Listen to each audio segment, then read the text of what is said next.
महरुखसार साहब। मैं रहमतुल्लाह। आदरणीय दोस्तों, आपका और हमारा अपना महाभारत रिएक्शन यूट्यूब चैनल। दोस्तों, वीडियो अच्छी लगे तो चैनल को लाइक शेयर और सब्सक्राइब जरूर जरूर करें। करना है।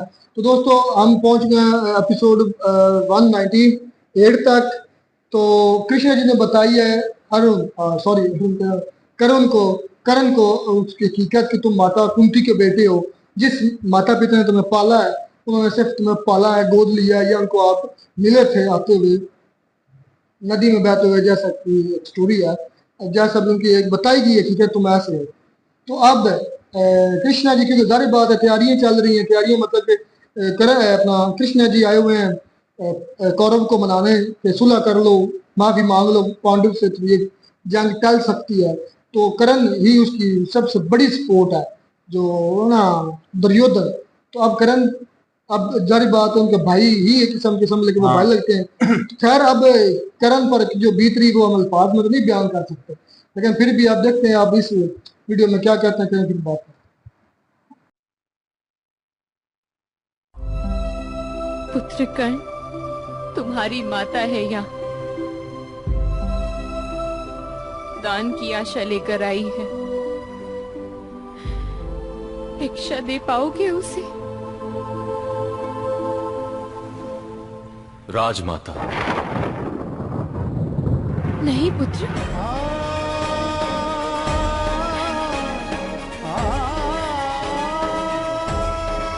केवल माता, तुम्हारी माता। बहुत साहस करके आई हूं मैं तुम्हारे पास, बहुत साहस करके आई हूं।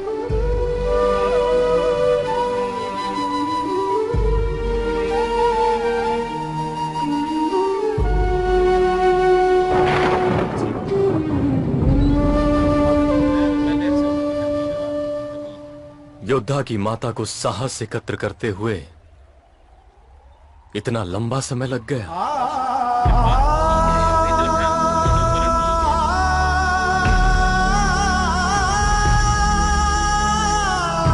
तुम्हारे जन्म के समय ये साहस नहीं था मेरे पास। मेरे सामने समग्र समाज था।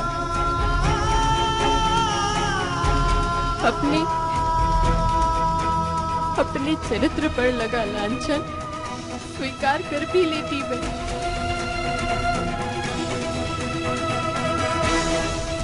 परंतु पिता की प्रतिष्ठा का क्या?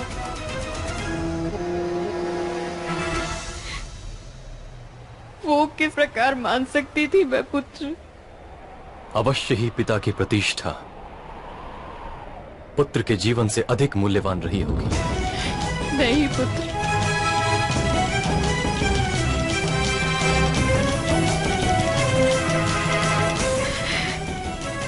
मुझसे बहुत बड़ी भूल हो गई। मेरी उस भूल का क्या परिणाम होगा, ये जानने की समझ नहीं थी मुझ में। आपकी उस भूल का परिणाम मैं हूं।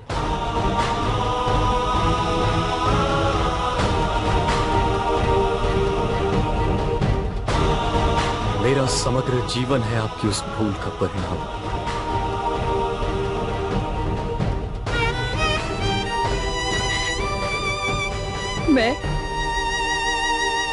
मैं उसी भूल का सुधार करने आई हूं पुत्र।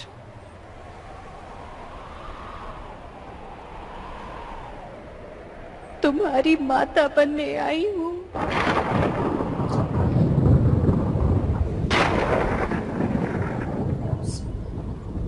अब आई हैं आप मेरी माता बनने? अब आई हैं आप? अपनी उस माता का क्या करूं मैं, जिसने रात रात भर जाग कर अपनी आंखों से आंसू बहाए हैं। जब भी मैं भूखा सोया हूं, जब भी किसी ने मेरे हाथ में धनुष देखकर मेरा उपहास किया है, उसने मेरा हाथ अपने हाथ में लेकर धैर्य दिया है। उस माता का क्या करूं मैं, जो इस समय भी ये सोचकर रो रही है कि अब लोग मुझे उसके नाम से नहीं, किसी और के नाम से जानेंगे। उस मां का क्या करूं मैं, जिसने मुझे तब हृदय से लगाया था जब आपने मेरा त्याग किया था।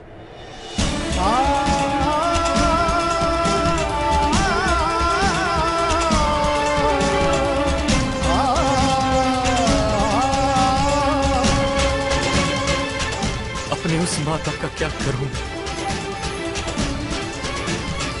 तुम्हारा त्याग करना ही मेरी भूल थी।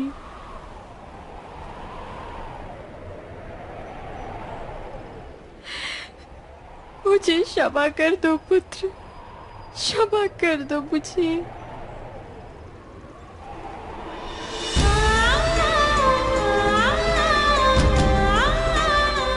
किंतु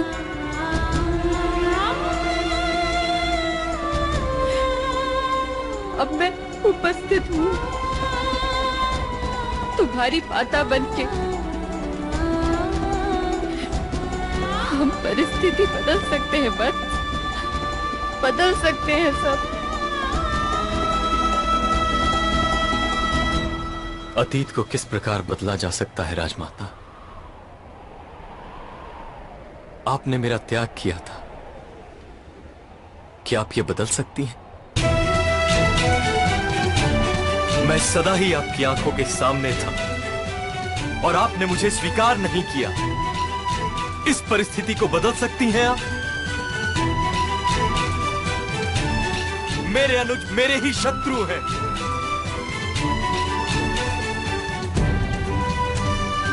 इस परिस्थिति को बदल सकती हैं आप? वृक्ष से गिरा हुआ फल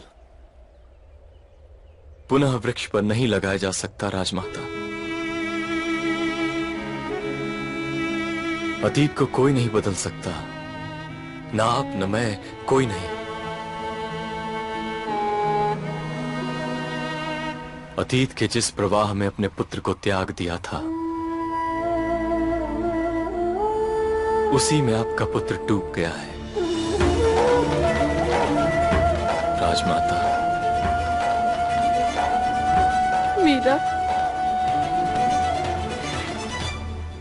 मेरा पुत्र ढूंढने में मेरी सहायता कर दो कर्ण।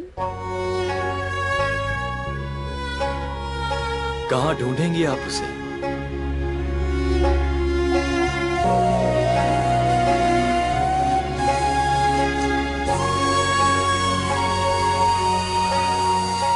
अग्नि की ज्वाला जब शांत होती है तब भी राख के भीतर अंगार जलता ही रहता है। उसी भांति आपका पुत्र भी जल रहा है, जीवन भर की पीड़ा और अपमान में।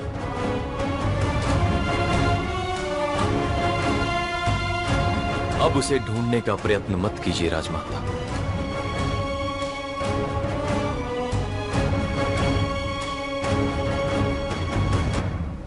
इस दुविधा, इस कटुता का हम अंत कर सकते हैं पुत्र। अब तुम्हें कोई दुख, कोई अपमान, कोई आंसू प्राप्त नहीं होंगे। तुम पांडव कहलाओगे।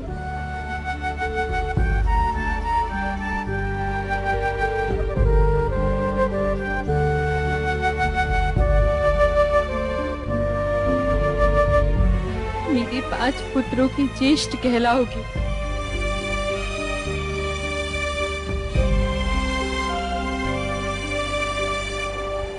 दुर्योधन के पक्ष का त्याग कर दो पुत्र। अपने भाइयों के पक्ष में आकर उन्हें मार्गदर्शन दो। अपने मित्र का त्याग कर दूं? परीक्षा की घड़ी में जिस हाथ ने आधार दिया था, उस हाथ को छोड़ दूं?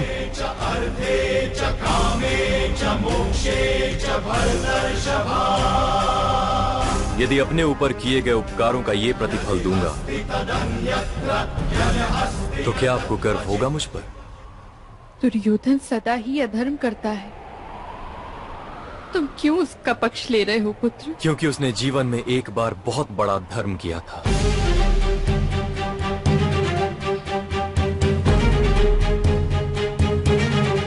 उस दिन रंगभूमि में उसने जाति पाति, सामाजिक श्रेणी, स्तर सब कुछ भुलाकर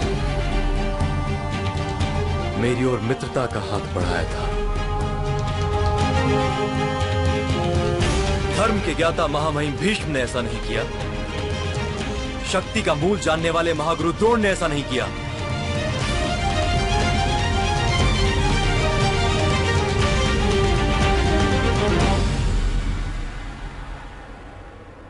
यहां तक कि मुझे जन्म देने वाली मेरी माता ने हाथ उठाकर मुझे आधार नहीं दिया।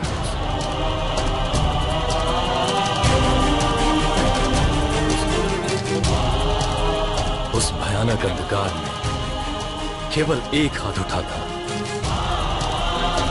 और उस एक धर्म के लिए मैं अपने 100 जन्म युवराज दुर्योधन को समर्पित कर दूंगा। मेरा शस्त्र सदा ही युवराज दुर्योधन का ऋणी रहेगा राजमाता।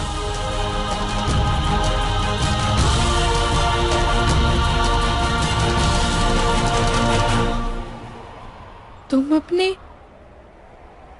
भाइयों के विरुद्ध शस्त्र उठाओ। तो जी दोस्तों, वीडियो भी ख़त्म। ये थी दुर्योधन अपना सॉरी कर्ण और उसकी माता कुंती के दरमियान होने वाली गुफ्तगू। क्या यार इमोशनल गुफ्तगू थी, क्या यार दोनों के जज्बात बोल रहे थे।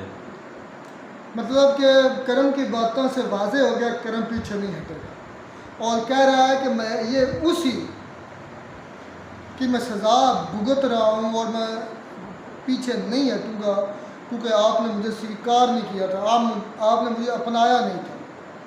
मैं अब उस दुर्योधन को छोड़ दूँ जिसने सारी ज़िंदगी मुझ पर एहसानात किए, मुझ पर अपनी मतलब कि मेहरबानियाँ की, तो लगा कि मैं उसको नहीं छोड़ सकता। है भी ऐसा ही, होना भी ऐसा बिल्कुल चाहिए। ऐसा चाहिए।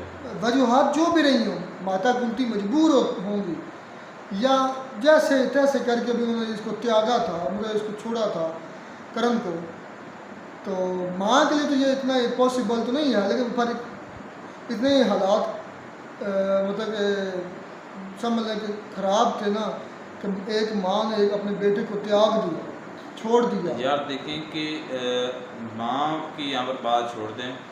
यार जिस माँ ने पेट में रखा होता है, पाला होता है, फिर वो जन्म देती है, वो जिन तकालीफ से गुजरती है, एक मैं मिसाल दे रहा हूँ, वो माँ कभी भी अपने बेटे को कुछ भी हो जाए अपनी जान दे देती है, लेकिन यूँ त्याग नहीं सकती। मैं यहाँ माता कुंती का ये नहीं कह रहा कि मैं क्यों त्याग, लेकिन मैं ये भी सोच रहा हूँ कि जो करण के साथ हुआ वो भी तो नहीं ना ठीक है। यार यहाँ पर मैं कहता हूँ कि इस करण जो है ना, यहाँ पर कोई और भी होता तो ऐसे ही करता।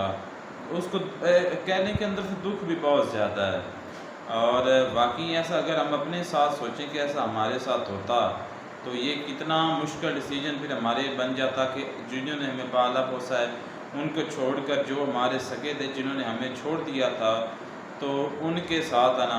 और फिर सबसे बड़ी बात यह है कि अर्जुन अपना जो मिशन जो है इसका सारी ज़िंदगी से था, वो भी मिशन भी इसका फ्लॉप इस तरह हो सकता है कि यानी कि जो इसके जो भाइयों के साथ मिल जाए तो तैयारी ये करता रहा भाइयों के खिलाफ लड़ने की, अर्जुन के खिलाफ। हाँ, तो यहाँ पर भी ये कह लें कि इसका फ्लॉप ख़त्म हो सकता है, जिंदगी का मकसद खत्म हो गया बिल्कुल।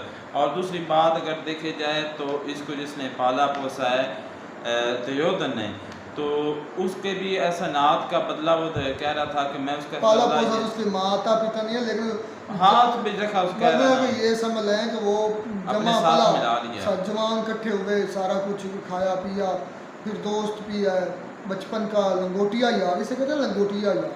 समझ लो कि उस लंगोटिया यार ने, उस दुर्योधन ने चाहे वो फितरत का जैसा भी है, उसने इसको बचपन से इस पर मेहरबानियाँ की, उस पर एहसानात की। सारी बात ये नॉर्मल घर में गया, पैदा तो खैर अच्छे घर में हुआ था, लेकिन गया नॉर्मल घर में, पला हाँ परवरिश इसने नॉर्मल घर में पाई। तो दुर्योधन इस पर काफ़ी यार भी था। फिर अब इसमें दो चीज़ें, एक तो यार है, लंगोटिया यार है, वो एक बहुत तगड़ा रिश्ता है। दूसरा ऊपर से उसके एहसानात है इस पर। बिल्कुल दो चीज़ें हैं, एहसान का बदला और दोस्ती का बदला। मैं कहता हूँ एहसान का बदला भी पीछे रह जाता है दोस्ती के बदले। हाँ, आसान का तो कहीं बंदा और जगह पर भी क्या नहीं चुका, लेकिन चुका सकता दोस्ती है। जो है ना, दोस्ती का बदला नहीं चुका एक बार सकता। चली जाए तो दोबारा दोस्ती कहने को वो नहीं आती। तो यहाँ पर मैं कहता हूँ कि ये बिल्कुल सही बड़ा है अपनी सख्त जगह फैसला पर। है। जो कैफियत अब माता कुंती की है ना, वो तो यार यहाँ पर ये क्लिप आई देखकर मज़ा आ गई, यकीन जाने। क्योंकि मैं इसको अपनी ज़िंदगी के साथ मतलब कि ना अपनी ज़िंदगी पर सेट करके देख रहा था कि अगर मेरे साथ ऐसा हो तो मैं इस मौके पर हूँ, इस सिचुएशन हूँ, तो मैं क्या मौक़िफ़ ये अपनी किस साइड पे जाऊँगा, क्या अपने दोस्त को अपने जो है उसको छोड़ दूँगा या अपने भाइयों के साथ अपनी माँ के साथ आ जाऊँगा। तो इसके बारे में दोस्तों आपकी क्या राय है? इस क्लिप को छोड़कर भी आपकी क्या राय है? आप इस कमेंट्स बॉक्स में बताएं कि ये क्या है? क्या माता कुंती के साथ कर्ण को जाना चाहिए कि नहीं जाना पांडु का चाहिए? साथ देना चाहिए था? इस पर आप क्या सोचते हैं? मतलब ये एक हाँ, हर एक दोस्त अपने की पॉइंट व्यू हो जो सकता है है। ना सोच सामने आए क्या कि ये कर्ण ने फैसला सही लिया है? बिल्कुल ये आपके लिए नीचे कमेंट बॉक्स में आप कमेंट करके ज़रूर हमें बड़ा बताइए। इंटरेस्टिंग ये कह लें कि ये पार्ट्स है, हाँ तो जी। इस पे कमेंट लाजमी करके अपनी राय जो है वो बताएं। मिलते हैं इसके नेक्स्ट पार्ट में, तब तक गॉड ब्लेस यू।